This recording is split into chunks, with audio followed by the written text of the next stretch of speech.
सो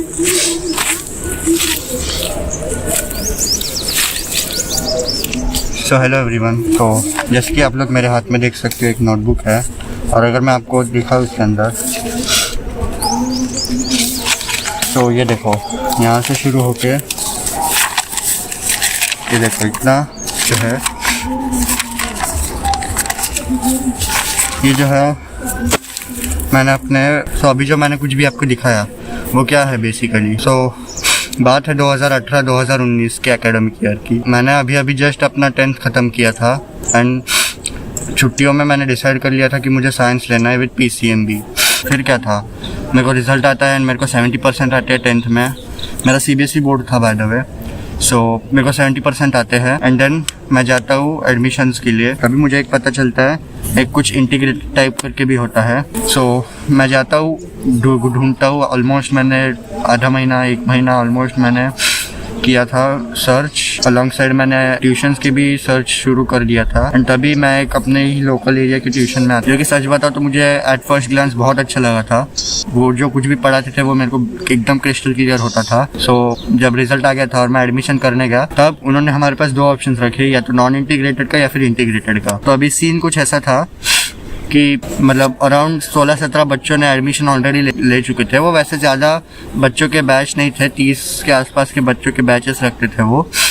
उन्होंने वो रखा, 16 बच्चों ने एडमिशन ले चुके थे वो, और सारों ने इंटीग्रेटेड लिया था। And I was pretty much convince कि इंटीग्रेटेड लेना चाहिए मुझे, क्योंकि कैसा था कि वो वेरिएबल टाइम्स नहीं रखते थे, क्योंकि 20-25 बच्चे थे और उनका बैच लिमिट था 30 का। अगर 30 से ज़्यादा रहते तब शायद से वो 2 या 3 बैचेस बनाते, बट क्योंकि वो नंबर ज़्यादा गया नहीं था वो एक ही बैच में गए थे।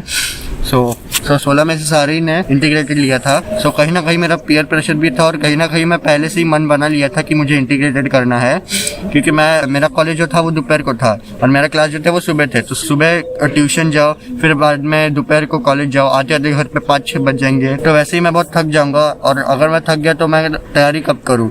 वैसे मेरा कभी एम था नहीं IIT करना, लेकिन मुझे JEE देना था। देन हमारा ट्यूशन जो है वो स्टार्ट होता है एंड अराउंड जून के आसपास वो शुरू होता है ट्यूशन 11th का, एंड जुलाई के आसपास जो है वो उनका वीकली टेस्ट चालू हो जाता है। अभी वीकली टेस्ट क्या है मुझे बताने की जरूरत नहीं, ये बेसिकली JEE और नीट लेवल के मॉक्स होते थे। मतलब पहले कैसा होता था, फिजिक्स का अलग होता था, केमिस्ट्री का अलग होता था और मैथ्स का अलग होता था। मतलब अगर इस संडे फिजिक्स का है तो अगले हफ्ते के संडे के दिन केमिस्ट्री का रहेगा, ऐसा होता था। एक ही दिन पे फिजिक्स केमिस्ट्री और मैथ्स, या फिर फिजिक्स केमिस्ट्री और बायो के नहीं होते थे एट स्टार्ट। तो फिर मुझे स्टार्टिंग में मुझे बहुत कम मार्क्स आते थे, लाइक अराउंड 100 मार्क्स का पेपर था आई थिंक जितना मुझे याद है, एंड मुझे आते थे 50-60। वैसे मुझे 10th में जिस हिसाब से मुझे 70% आए थे, मुझे अपनी लिमिट पता थी और मैं ना ही अपने आप को ज़्यादा कोसता था। लेकिन ट्यूशन वालों को तो सिर्फ JEE और नीट की पड़ी रहती है, जैसे कि आपको पता ही होगा, और इसीलिए वो बहुत ज़्यादा प्रेशर डालते थे मुझ पे कि तेरे को कम से कम 90-95 के ऊपर लाना है, जो मुझे पता था मेरी लिमिट के बाहर है। वैसे चाहिए तो मैं कर सकता था, लेकिन कभी मेरा JEE क्रैक करने का गोल ही नहीं था, तो मेरे पास एक नेचुरल ड्राइव ही नहीं थी उसके लिए।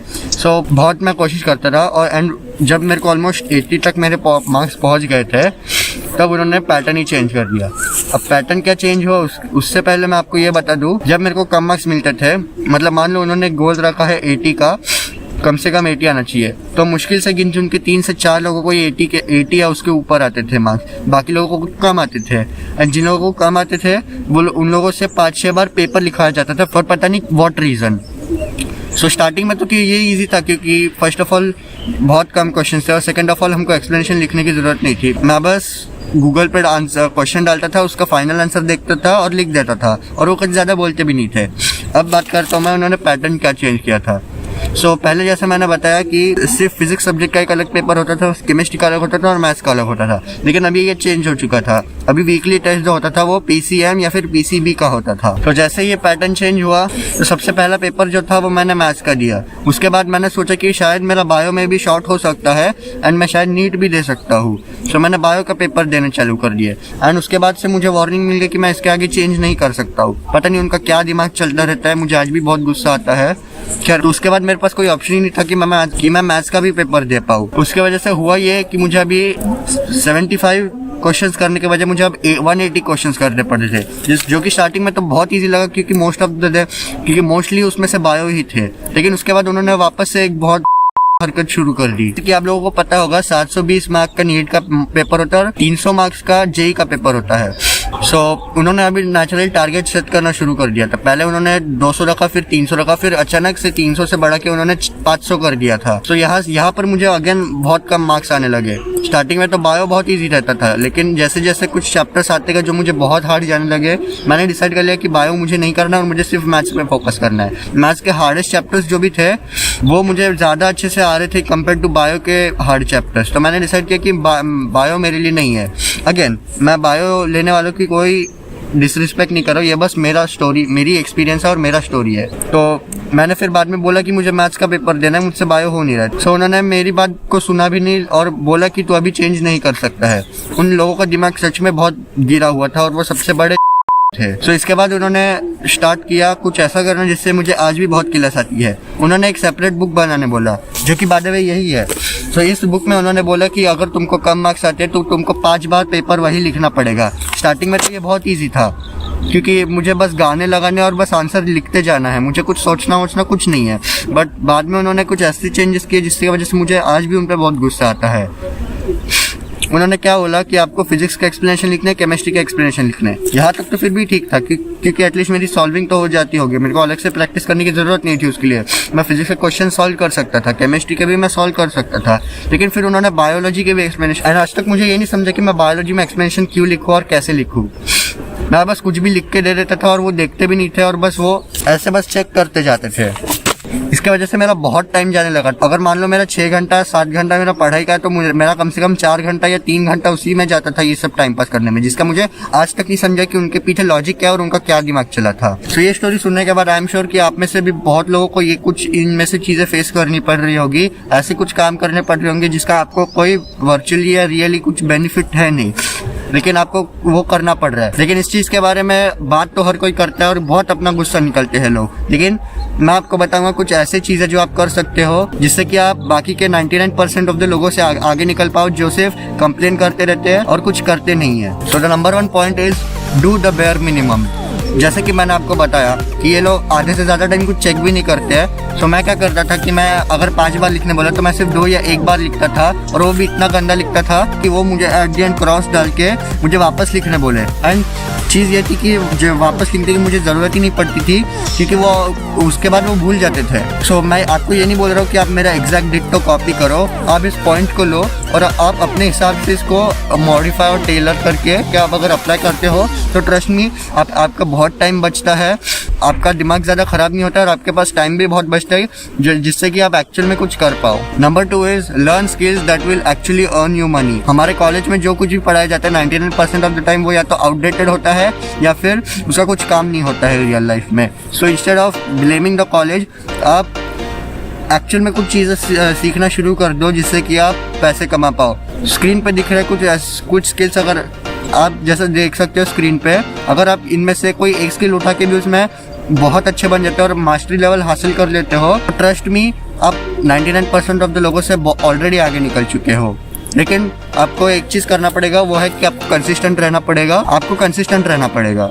अगर आप कंसिस्टेंट नहीं रहते हो, आई एम सॉरी, आप इस स्किल को ना ही मास्टर कर पाओगे और ना ही आप कुछ पैसा कमा पाओगे और आप वही चोमू बन के रह जाओगे जो कि सिर्फ एजुकेशन सिस्टम को ब्लेम करते रहता है और कुछ करता नहीं है और बस उसको खुद करना कुछ आता है नहीं, उसके बॉल्स में इतना दम है ही नहीं। क्यों? सो अगला पॉइंट बताने से पहले मुझे आपके साथ कुछ और डिटेल्स शेयर करने पड़ेंगे एंड मैं आपको वही 11th स्टैंडर्ड के अराउंड लेके जाना चाहता हूँ 2018-2019 के टाइम पे।